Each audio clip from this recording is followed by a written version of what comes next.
Dans cette vidéo, j'aimerais te partager des étapes clés pour sortir enfin du mal-être, du fait, tu sais, quand on est au fond du trou là, qu'on on se sent pas bien, on se sent mal, on culpabilise, on a honte, on est plein d'émotions qui désagréables au fond de nous et on se sent pas bien, on a peut-être vécu des événements difficiles où il y a du stress au quotidien, on n'est pas bien quoi, tu vois. Et j'aimerais ensemble qu'on puisse partir à l'aventure pour éradiquer ces choses-là et vivre dans cette joie et cette paix que Jésus nous a acquises au travers de la croix. Alors c'est parti, accroche-toi bien parce que ça va être le feu. Alors mon ami, la première clé que j'aimerais te partager, avant toute chose, quand on est dans les sables mouvants, ok, quelle est la pire des choses à ne pas faire? C'est de s'agiter, c'est de continuer de baisser les yeux, de s'agiter, de regarder à nos propres problématiques. Et en fait, on ne fait que s'enfoncer. Plus je regarde à moi-même, plus je regarde à mes problèmes, plus je vais m'enfoncer. Okay. Et qu'est-ce qu'il va falloir que je commence à faire? Il va falloir que je lève les yeux. Il va falloir que je trouve peut-être des solutions autour de moi. Mais nous, on a un Dieu merveilleux qui va nous tendre la main pour sortir de ces sables mouvants. Et la première clé que j'aimerais te partager, la première étape que j'aimerais te partager, c'est de commencer à contempler Dieu, de regarder à Jésus, de ne plus regarder à tes propres problèmes, à tes difficultés, toutes sortes de choses qui te stressent. Commence à regarder à Jésus, commence à lever les yeux parce que plus on regarde à notre nombril, plus c'est difficile. Et lorsque je regarde à Jésus et que je vois à quel point il est beau, à quel point il est merveilleux, à quel point il m'aime, à quel point au travers de ce sacrifice sur la croix, il a déployé tout son amour. Toutes ces souffrances qu'il a endurées sur la croix, il l'a fait pour moi, pour toi, parce qu'il t'aime. Quand je commence à regarder là-haut, au royaume de Dieu, à ce que nous dit la parole de Dieu sur Jésus, à sa bonté, à qui il est, à quand je commence à me délecter de qui il est, alors tout de suite, mes problèmes commencent comme un petit ballon de baudruche. Ils commencent à dégonfler. Mes problèmes commencent tout de suite à prendre beaucoup moins de place. Et c'est vraiment la première clé. Je sais que tu pourrais dire, Nat, c'est ça ton truc? C'est ça ton truc? Oui, c'est ça mon truc. C'est une clé ultra pratico-pratique. J'ai pas envie qu'on fasse de la théorie ensemble aujourd'hui. Je m'en fiche de... Bon, c'est bien la théorie. Mais ce que nous, on veut, c'est de passer à l'action. Ce que nous, on veut, c'est de la pratique, du concret. Comment est-ce que je peux passer à l'action? Et donc, concrètement, comment est-ce que je peux faire ça? Je peux me poser, prendre un journal, commencer à écrire « Jésus, tu es beau. Jésus, merci. Merci pour qui tu es. Quand je regarde à ce que tu as fait à la croix, comment tu m'as sorti de cette boue, comment que j'étais dans mes péchés, que j'étais mort au fond de moi, que j'étais perdu, toi tu m'as sorti. Merci Jésus parce que tu es merveilleux, parce que je vois mon frère, ma soeur qui a vécu des miracles extraordinaires. Je me rappelle même des miracles que j'ai déjà vécus. Merci Jésus pour tout ce que tu as déjà fait dans ma vie. Tu vois, et là je commence à me focaliser, à positionner. C'est comme je pose une intention. Intentionnellement, je commence à focaliser mes pensées sur qui est Jésus. Au lieu de focaliser mes pensées sur moi, mes problèmes, les autres, non, je commence à focaliser mes pensées sur Jésus. Et tu sais, la bataille, elle est où? Elle est dans nos pensées. Je sais que tu le sais, mais c'est bon de l'entendre. La bataille, elle est dans nos pensées. Et c'est en fait nos pensées, elles partent un petit peu dans tous les sens. Et des fois, il faut les cadrer. Les cadrer pour leur dire hop, hop, hop, hop, hop, hop, arrête, commence à regarder à Jésus, commence à regarder au sauveur de ton âme, à ton amoureux, arrête de regarder à toi-même, tu vois. Et donc c'est vraiment hyper pratique, ça peut être sous forme d'un cahier, ça peut être de mettre des louanges d'adoration qui parlent de Jésus, qui parlent des miracles de Jésus, ça peut être d'aller sur YouTube et de mettre témoignages de Jésus. Et donc là, tu as des gens qui vivent des miracles extraordinaires, tu as plein de chaînes YouTube, tu as Oli Productions, enfin t'as plein de chaînes YouTube où tu vois des témoignages extraordinaires de ce que Jésus fait dans les vies.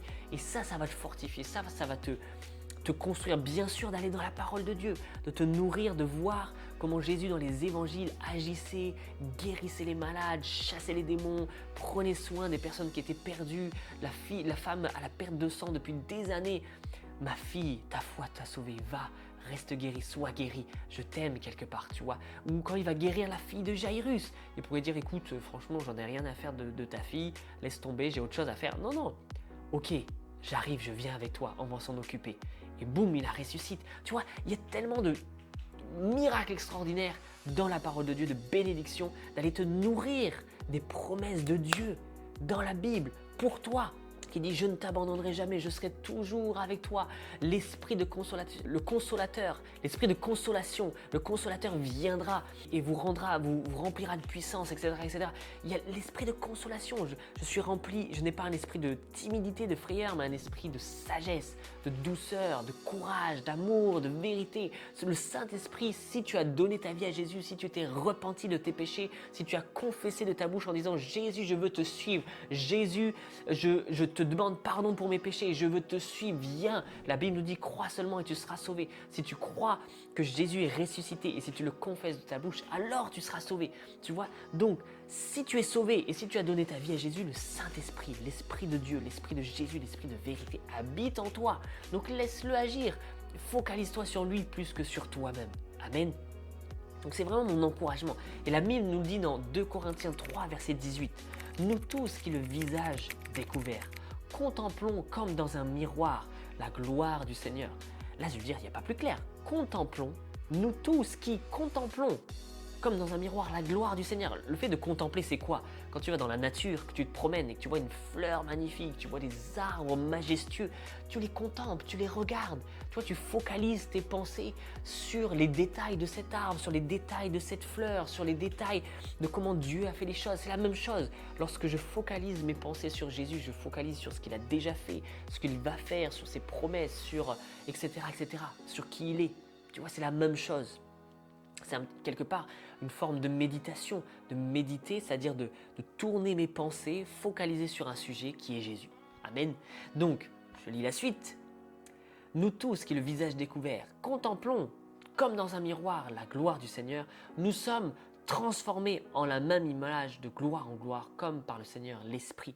Tu vois, plus je vais contempler Jésus, plus je vais être transformé en son image. Je ne sais pas toi, mais moi j'ai bien envie de ressembler à Jésus. Tu vois, la Bible nous le dit, 1 Jean 4, verset 17, tel il est, tel nous sommes aussi dans le monde. Tu vois, donc, plus je vais le contempler, plus je vais lui ressembler. Plus je vais être transformé en son image, plus je vais vivre ce que lui-même, l'héritage qu'il m'a légué. Amen. Donc c'est vraiment mon encouragement. Contemple Jésus, regarde Jésus. Parce que je peux t'assurer que ça va te sortir tout de suite de ton mal-être. Petit témoignage rapide. Matin, 5h45, mes enfants commencent à appeler. Alors que normalement c'est 6h45, 7h le réveil, tu vois. Jour d'école. Donc je sors du lit, pas forcément de très bonne humeur. En plus de ça, ils font qu'appeler papa, papa, papa, papa, papa. Ils sont merveilleux, mais bon, de temps en temps, ça reste des enfants, on est d'accord? Et donc, je m'en occupe, et puis là, je crois que ça part en pleurs un petit peu, parce qu'on était un petit peu pressés, je sais plus ce qui se passe, etc. Bref, on monte dans la voiture, j'attache les enfants, on part pour l'école, et là, je suis comme ça. Je commence à ruminer dans ma tête en mode ça va pas, vas-y ils sont relous, blablabla. Tu vois, je commence à être dans mes problèmes, à me nourrir de mon mal-être. Tu vois, il y a des fois, on aime se nourrir de notre mal-être. Comme si ça allait nous donner quelque chose, comme si ça allait porter du fruit. Oui, ça va porter du fruit, oui, mais pas du fruit qu'on espère. Ça va porter un mauvais fruit qui va pas être bon pour notre vie, tu vois. Et donc, j'étais là-dedans. Et si d'un coup, je prends le temps vraiment de pardonner à mes enfants, de déposer ça à Dieu. Puis je sens qu'il y a encore ce mal-être, cette fatigue, j'étais mal réveillé quelque part. Et j'ai senti comme si Dieu me disait « Lève les yeux, regarde à moi ». C'est comme j'ai commencé à, bon, pas lever les yeux physiquement parce que j'étais en train de conduire. Et ça serait dommage d'avoir un accident, on est d'accord? Non mais je commence à regarder à Jésus. Oh Seigneur, c'est vrai, t'es merveilleux. Merci Jésus. Merci Seigneur. Oh, t'es bon papa, merci. Non, je ferme pas les yeux du coup, encore une fois, mais tu comprends le truc. Et je commence à l'adorer, je commence à le remercier. Et là, je sens mon cœur commencer à déborder de joie. Et c'est vraiment mon encouragement, ce petit témoignage de la vie de tous les jours, mais qui fait vraiment la différence et qui m'a permis de shifter, de pouvoir profiter du reste du trajet avec mes enfants, de pouvoir profiter de les déposer à l'école, non pas en disant « Allez, c'est bon, allez, ciao, ciao, ciao, on se voit ce soir ». Non, de pouvoir profiter, leur faire un câlin, de ne pas leur transmettre ma mauvaise humeur et de pouvoir profiter d'eux, tout simplement. Donc c'est vraiment ultra simple. Ça ne veut pas forcément dire que c'est simple dans la mise en pratique, mais c'est quand même une habitude à prendre qui n'est pas forcément toujours simple à y arriver. Mais c'est un exercice pratique, c'est un entraînement, c'est ça que je veux dire. Petit à petit, on s'y habitue et ça devient un réflexe de plus en plus. Amen. Donc c'était la première clé, contemplons Dieu. Maintenant la deuxième clé qui est un petit peu dans le même esprit, la même vibe, c'est d'exprimer mes besoins à Dieu. C'est-à-dire que je vais le contempler, mais je vais pas juste garder mon mal-être en moi, je vais lui donner, je vais lui exprimer. Tu sais, c'est comme quand on fait pas des commérages, mais quand tu vois ton meilleur ami, ta meilleure copine, et puis tu commences à papoter, lui expliquer tous tes déboires avec tes difficultés, avec ci, avec ça, etc., etc. C'est bien, ça fait du bien sur le coup, mais le problème c'est que c'est toujours là. Tu vois, peut-être ta copine, ton copain, ton ami, ton mari va être là, va t'aider, va te conseiller, va être une épaule remplie d'amour, etc. Et ça va te faire du bien. Mais je peux t'assurer que si tu le fais auprès de Dieu, ça va tout changer. Ça va vraiment tout changer. Parce que j'aime bien dire, nous sommes un vase. Et tant que mon vase il est rempli de moi-même, eh bien il sera rempli de moi-même. Que mon vase soit rempli de Dieu, il faut que je sois vide de moi-même. Et donc il faut que je puisse me déverser à Dieu pour que lui en retour puisse se déverser en moi. Amen. Et donc le fait d'exprimer mes besoins, d'exprimer mes émotions, d'exprimer mon mal-être à Dieu, en retour, lui va pouvoir me parler, se déverser en moi. Et ça fait toute la différence, les amis. Tellement. On le voit dans Philippiens 4, verset 6. Ne vous inquiétez de rien. Mais en toute chose, faites connaître vos besoins. En gros, parle à Dieu, prie-le, dis-lui. Faites connaître vos besoins à Dieu par des prières et des supplications. Des fois, ça peut être des temps de communication. Je pars marcher, je prends mon temps avec Dieu dans le salon, je prie. Ou alors, il y a des fois où j'ai besoin de pleurer à Dieu, j'ai besoin de crier à Dieu, comme de le supplier, d'être dans ce temps de souffrance où je lui exprime ça. Au lieu de garder ça, oh Seigneur, tu sais, je souffre en ce moment. Non, la prière, les amis, j'écoutais un homme de Dieu qui disait la prière, c'est une relation émotionnelle, c'est une communication émotionnelle. Dieu devrait être le premier à qui on communique nos émotions, alors que l'Église, la religiosité nous a dit non, la prière, c'est sacré, la prière surtout, il ne faut pas dire un mot de travers, attention. Non, non, surtout pas. La prière, j'ai aussi une femme de Dieu que j'aime énormément, Virginie Anfa, qui m'a beaucoup accompagné, enfin bref, juste extraordinaire. Et en fait, elle disait, la prière, c'est un des moyens de se décharger auprès de Dieu. Tu vois? Et on doit, oui, se décharger auprès de nos conjoints, de nos amis, oui, mais avant tout, auprès de Dieu. Assurons-nous que d'avant de nous décharger aux autres, déchargeons-nous d'abord à Dieu. Amen. C'est pas toujours facile, on est d'accord, mais encore une fois, c'est comme un entraînement. Petit à petit, on y arrive. Amen. Donc déchargeons-nous auprès de Dieu, au pied de Dieu même, j'ai envie de dire. Allons à ses pieds, allons dans ses bras d'amour, lui communiquer nos émotions, nos frustrations, nos peurs, nos colères, nos ennuis, tout. Jésus est une oreille attentive, il aime ça. De toute façon, il le sait. Il sait ce qu'il y a au fond de ton cœur. Donc, n'essayons pas de lui cacher. N'essayons pas de dire non, mais mon Seigneur, tu sais, tout va bien, blabla. Non. Dis-lui. Il attend qu'une chose. C'est ça. Tu vois, moi, je suis un papa. J'ai 4 enfants. Bon, un nourrisson de 2 mois. Donc, bon, elle n'exprime pas tout à fait. Oh, quoi que si, elle pleure beaucoup. Elle pleure de temps en temps. Donc, elle exprime ses besoins. Mais ce que je veux dire par là, c'est que mes enfants qui sont en capacité de pleurer, moi, j'aime trop quand ils viennent me dire « Tu sais, papa, à l'école, c'était dur, il y a un tel qui m'a énervé, qui m'a poussé. » Mais j'aime trop quand ils viennent me partager ça parce que je connais leur cœur, je peux les conseiller, leur câliner, les prendre dans mes bras, leur faire des bisous, leur donner mon amour pour justement combler ça, combler leur cœur qui a été blessé peut-être, tu vois. Donc faisons-le aussi avec Dieu. Amen. Et maintenant, la troisième et dernière clé qui va encore une fois dans la même mouvance, dans la même vibe, désolé j'ai pas autre chose comme mot, c'est tout simplement d'écouter Dieu. Apprenons à écouter Dieu. La Bible nous dit que nous sommes ses brebis, qu'il est notre berger et que les brebis reconnaissent sa voix, reconnaissent la voix du bon berger. On le voit partout dans le Nouveau Testament que Dieu parle à ses enfants. On le voit auprès de Pierre, il reçoit une vision de Paul, l'apôtre Paul. On voit Philippe, on voit toutes sortes d'hommes de Dieu, de femmes de Dieu même. Il y a des prophétesses, les filles de Philippe, je crois qu'ils sont des prophétesses. Donc si elles sont prophétesses, c'est bien qu'elles entendent la voix de Dieu. Mais nous sommes tous en capacité, si tu as donné encore une fois ta vie à Jésus, si le Saint-Esprit habite en toi, si ton corps est le temple du Saint-Esprit, tu peux entendre la voix de Dieu. Et ce n'est pas réservé à une élite, aux pasteurs, aux prophètes, aux enseignants, quoi que ce soit. C'est pour tout enfant. Je veux dire, mon enfant, j'attends pas qu'il ait le titre de pasteur pour que je puisse lui parler, tu vois. Non, dès son enfance, dès qu'il est nourrisson, enfant, bébé, qui va grandir, tous les jours je lui parle parce que je l'aime. À partir du moment où tu aimes quelqu'un, tu as envie d'échanger avec lui. Et Dieu n'est pas un Dieu silencieux, n'est pas une idole qui n'a pas d'oreilles, de yeux, de bouche ou de quoi que ce soit. Non, il a un cœur, il a une bouche et il veut nous parler. Mais ça ne va pas être une voix à l'extérieur, ça va être un doux murmure à l'intérieur. Tout comme Élie, le prophète qui était au fond de la grotte. Et puis d'un coup, il voit je ne sais plus dans quel ordre, excuse-moi, mais il y a le feu, et puis le vent, il y a des éclairs. Et à la toute fin, mais à chaque fois c'était « mais Dieu n'est pas dans le feu, mais Dieu n'est pas dans le tonnerre, Dieu n'est pas ici ». Et à la fin, il y a un doux murmure, un doux vent léger. Et là, Dieu était là-dedans. Et Élie est sorti à écouter, parce que Dieu lui a parlé à ce moment-là. C'est ce doux murmure qui nous parle à l'intérieur, soit comme des mots, ça peut être des images, ça peut être des flashs, des petites visions, ça peut être comme un témoignage intérieur, comme la paix, ou au contraire, tu sais, c'est un peu un feu tricolore. Vert, c'est la paix, orange, un petit manque de paix, rouge, carrément, c'est alarme, genre surtout pas, fais pas ça, tu vois. Donc Dieu nous parle au travers du témoignage intérieur aussi. Dieu veut te parler. Écoute des enseignements par rapport à ça. David Terry, est super fort par rapport à ça. Il y a un livre sur l'écoute de Dieu, il a des enseignements par rapport à ça. Peut-être qu'un jour, si ça t'intéresse, tu me diras si tu veux une vidéo YouTube où je te fais un enseignement sur comment entendre la voix de Dieu. Mais je ne peux que t'encourager à avoir soif de ça, parce que la voix de Dieu est tellement extraordinaire, les amis. Elle est tellement douce. Elle vient tellement nous rassurer, nous apaiser, nous montrer les choses d'une manière complètement différente, d'une perspective complètement différente. Je me souviens d'une fois où on s'était un petit peu...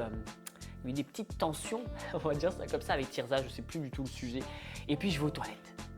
Et là, je suis en colère en moi. Je dis, c'est pas possible. Je commence à un petit peu à me plaindre, tu vois. Et je dis, Seigneur, toi, t'en penses quoi? Et là, d'un coup, c'est comme j'ai une pensée. Et Dieu m'a montré la situation d'une manière complètement différente. Parce que moi, dans mon égoïsme, mon égocentrisme, je ne pensais qu'à moi, à mes besoins ici. Et je n'avais pas vu le cœur de Tirza qui avait elle-même été blessée par mon comportement. Et qui du coup, parce qu'elle avait été blessée, je ne sais plus exactement ce qui s'était passé, mais ça m'a toujours marqué de me dire « Ah ouais, en fait, c'est ça qui s'est passé, c'est pour ça qu'il y avait la tension, c'est parce que il y a eu mon premier comportement qui l'avait blessé, qui ensuite m'a blessé, tu vois, un petit peu la cascade. Et du coup, de comprendre en fait, Dieu m'a montré comme une pensée d'un coup, c'est comme une pensée divine qui est tombée dans mon cœur, me dire « Ah ok, je comprends mieux ce qui se passe dans son cœur et pourquoi elle a réagi comme ça. » Et tout de suite, ça m'a apaisé. J'ai pu lui pardonner, j'ai pu sortir des toilettes. Oui, parce que Dieu peut nous parler dans les toilettes, les amis, il n'y a pas de barrière à Dieu.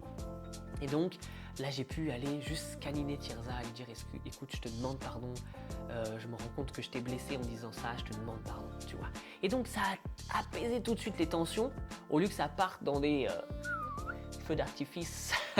Non, ça a apaisé les tensions parce que Dieu m'a parlé, Dieu m'a montré les choses. Ça, encore une fois, c'est pas une voix dans le ciel qui se déchire, mon fils. Non, pas du tout. C'est une petite voix douce à l'intérieur. Et c'est pour ça, on n'a pas l'habitude. Dieu parle d'esprit à esprit, donc Dieu parle au travers de notre esprit et on a besoin d'apprendre à entendre sa voix parce qu'il nous parle tous les jours, mais on ne sait pas l'écouter, on ne sait pas saisir ses mots, tu vois. Donc c'est vraiment mon encouragement pour sortir de ce mal-être, de sortir de ce stress, de sortir de peut-être la dépression, de toutes ces émotions désagréables au fond de nous. Le fait d'entendre la voix de Dieu et de nous dire « Seigneur, qu'est-ce que tu veux me dire sur cette situation, sur cette problématique ?» Alors Dieu va te montrer la situation d'une manière complètement différente. Dieu va toucher ton cœur, te remplir de son amour. Dieu va te parler spécifiquement, Dieu va te donner des stratégies, Dieu va te guider. C'est pas pour rien qu'on dit que le Saint-Esprit est un conseiller. Mais pour qu'il soit le conseiller de notre vie, encore faut-il qu'on aille entendre son conseil. Tu vois ce que je veux dire? Bien sûr, il peut y avoir mille et une manières, puisque Dieu parle tantôt d'une manière, tantôt d'une autre, mais une des manières dont Dieu veut nous parler, c'est directement à l'intérieur, dans notre âme, dans nos pensées. Amen. Donc c'est vraiment mon encouragement. Donc pour conclure, la première clé, contempler Dieu. Amen. De regarder à lui, de intentionnellement fixer mes pensées sur Jésus, sur qui il est, comment il est bon, tout ce qu'il a fait dans ma vie, ses miracles. Deuxième clé, exprimer mes besoins, d'aller comme déverser mes émotions à Dieu, de exprimer ma colère, de crier à Dieu. Tu as le droit même d'être en colère à Dieu. Exprime ça à lui en fait. Parce qu'il le sait, ça ne sert à rien de lui cacher. Amen. Et la troisième clé, c'est tout simplement d'écouter Dieu. Je peux t'assurer mon ami, qu'en faisant ces trois étapes, en faisant ces trois clés, d'ailleurs il n'y a pas forcément d'étape 1, étape 2, étape... Non, ça peut être dans n'importe quel ordre. Ok, amen. Parce que Dieu communique d'esprit à esprit. Donc c'est pas parce que tu as péché, c'est pas parce qu'il y a eu un moment de colère, c'est pas parce qu'il y a eu des choses compliquées que tu vas pas être capable de saisir la voix de Dieu. Amen. Et ainsi de suite, tu peux le faire dans n'importe quel ordre, dans l'ordre qui te convient. Ok, et ça va te faire tellement du bien. Et tu vas voir que ton cœur va s'élever, ton cœur va commencer à être rempli de joie, de paix au quotidien. Le stress n'aura plus d'accroche sur toi, le mal-être, la dépression, la fatigue n'aura plus d'accroche sur toi. Tu seras comme au-dessus, tu vas surfer sur les problématiques. Amen. Et tu vas être dans un bien-être extraordinaire parce que c'est ce que Dieu veut. Jean 10,10, je suis venu vous donner la vie et la vie en abondance. Amen. C'est le voleur qui ne vient que pour détruire, égorger et voler. Voilà, tu as compris. Donc, c'est le voleur qui vient pour toutes ces choses-là, mais Jésus, lui, vient nous donner la vie et la vie en abondance. Amen. D'ailleurs, pour ça qu'il est mort sur la croix. Il n'est pas mort sur la croix. D'ailleurs, ça, moi, quand j'y pense, ça me bouleverse. Il n'est pas juste mort sur la croix. Il pourrait dire, écoute, je suis mort sur la croix, tu seras sauvé pour l'éternité, mais en tout cas, sur la terre, tu te débrouilles. Tu vois. Non, il est mort sur la croix. Il est ressuscité. Derrière, en échange, il vient nous donner son Saint-Esprit. Extraordinaire. En plus de ça, il vient nous donner un salut complet. Au travers de ce salut, on peut avoir la guérison de notre corps physique, on peut avoir la guérison de notre cœur, on peut avoir la restauration, la consolation, on peut avoir la providence, la provision divine. D'un point de vue matériel aussi, parce qu'il ne nous veut pas dans la pauvreté, il veut qu'on puisse ne manquer de rien, qu'on soit dans l'abondance pour pouvoir répandre son royaume. Amen. Jésus, il a tout fait sur la croix. Et il a fait de nous co-héritiers de Jésus-Christ. Il nous a assis dans les lieux célestes et il nous a fait co-héritiers de Jésus-Christ. Juste ça, ça devrait réjouir ton cœur. Amen. Bon, je m'arrête parce que là, je serais reparti sur un autre sujet encore une fois. En tout cas, fixe tes yeux sur Jésus. Passe du temps avec Jésus. Un dernier truc. Un des plus grands mensonges, les amis, qui nous empêche de passer du temps avec Jésus, c'est quoi? C'est le fait de croire que de passer du temps avec Jésus, c'est long. Et ça, c'est un des plus grands mensonges. C'est faux. Il te suffit de 5 minutes, même 1 minute, même juste une pensée. Seigneur, je t'aime. Merci Jésus. Et c'est fini. Ça m'a pris même pas 1 minute, ça m'a pris 15 secondes. Juste ça, mon cœur, là, d'un coup, il a été rempli de l'amour de Dieu. Donc juste ça, juste d'avoir dit Jésus, je t'aime, ça a rempli mon cœur. Ça m'a pris 1 minute. C'est ça, prier, les amis. Donc fonce dans la présence de Dieu et je peux t'assurer que ta vie va changer. Tu es béni. Prends soin de toi. Si tu souhaites être accompagné pour prendre soin de ta santé d'un point de vue complètement global, si tu souhaites perdre du poids, n'hésite pas à cliquer sur le lien ci-dessous, voir notre masterclass et si tu as envie d'aller plus loin, tu pourras réserver un appel avec nous. Prends soin de toi, tu es béni, fonce dans la présence de Dieu. Ciao, ciao.